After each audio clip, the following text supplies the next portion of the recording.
Is it running? Yeah, I start running. Okay, 5, 4, 3, 2, 1.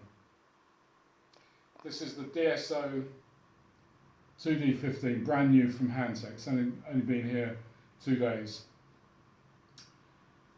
We bought this oscilloscope for my wife's company on the basis that she would use many more of these oscilloscopes in one of the projects she's doing here. The scope is a fully featured oscilloscope with many features, which is all covered in many different videos, and you know what it is. However, when we got it, in my other video, which is on my channel, there is a very significant LCD smudge, which looks like either a timing fault or a connector fault or a display driver fault. I don't know, I'm not analysing it. So it makes it unusable because the colours are all incorrect, and there's also background smudging. That's covered in my other video. This is not acceptable. We emailed the company, they didn't reply. We sent them information, they didn't reply. I did the website, nobody commented on it. Only people who've had the same problem have commented on it. So this seems to be one of several problems with this range of oscilloscopes, the DS2000 series. Other people are complaining about, they get an early version of the firmware, maybe a year ago, I haven't seen anything recently, and they had to go fiddle around underneath, press buttons underneath, hold it, plug cables in and out. A very, very disturbing video has been seen on the net about how to upgrade the firmware. If you get that wrong, then you lose the scope's functionality. Obviously that will void the warranty. The problem with the scope is, from previous firmware and software releases, is two things. First of all, HANTEK call the firmware for the ASIC software. There's one single zip file on their website to update or check, but it has no annotations with it. So you don't actually know what firmware or software combined you're putting back into this scope. So you could actually accidentally put the wrong one in.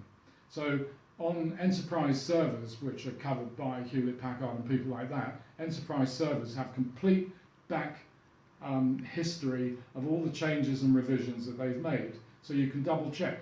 So when you call this up, it just gives you a number. All of that's covered on my previous video. So the position with this is we don't want it, and I'm very angry that HANTEK and the supplier don't get back to me. Now, moving on to the supplier in Thailand, they had the audacity to say to me, "Oh, send it back, we'll repair it." I'm not having a brand new instrument that's got a factory fault repaired. I want a factory product that works perfectly. That's pretty much common law. So what I'm going to do now is I'm going to show you me packing it, then I'm going to take it personally to flash couriers who are waiting for me, and they're going to take it and I'll get all the documentation. So this is the scope. It hasn't been used other than testing. The screen labels on it, it's in perfect condition. So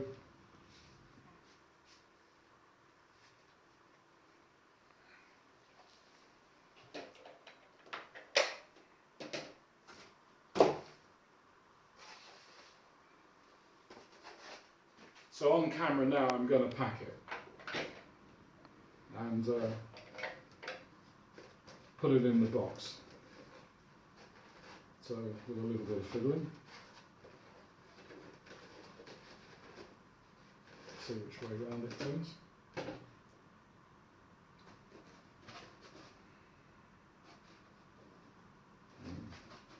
That's interesting.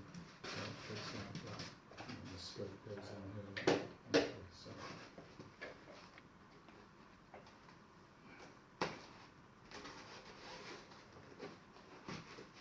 As you can tell, I haven't practiced this. Okay, feet at the bottom. That's it. Okay, that's the scope.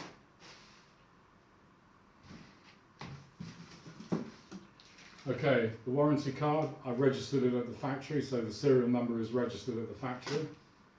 That document hasn't been filled in. The BNC connector, the USB connector, the scope supply, probes, and the spare pack, which was a free gift going back.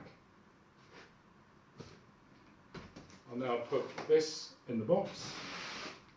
and seat it nicely in there.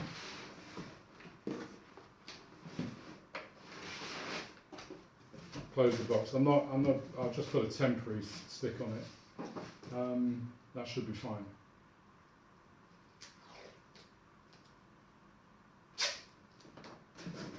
So the guys back at the supplier can get this.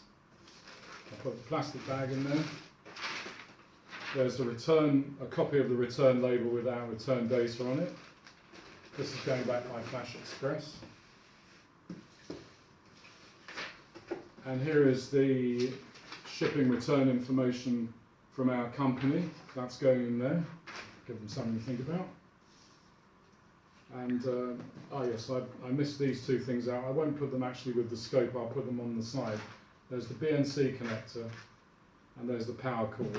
I'll put that actually to one side, so it doesn't damage the scope in transit. So there's the BNC connector, and the power cord. And we'll put some extra packing around it.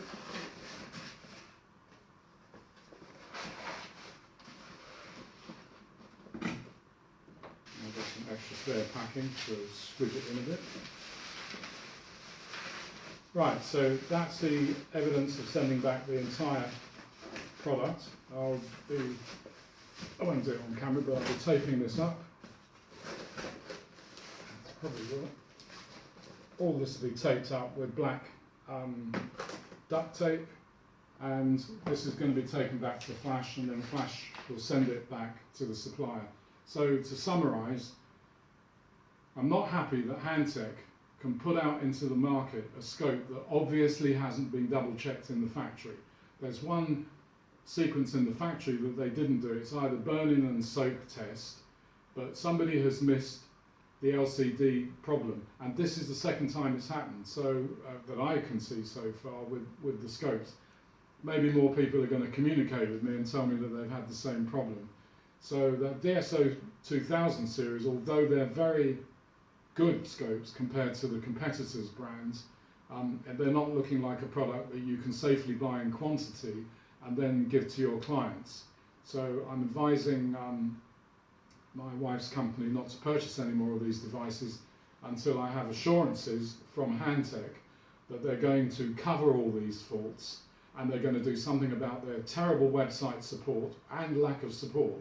Because people who buy these instruments, they're doing important jobs with them. They're not just playing games with them or using them as some kind of a toy. They're doing important jobs in training, teaching, and home electronics and shop electronics. So I hope that this message gets through to the HANTEK company in China, and I hope that they have English-speaking staff who can understand how angry a customer who is potentially going to place a very large order is when they receive this. And thank you very much.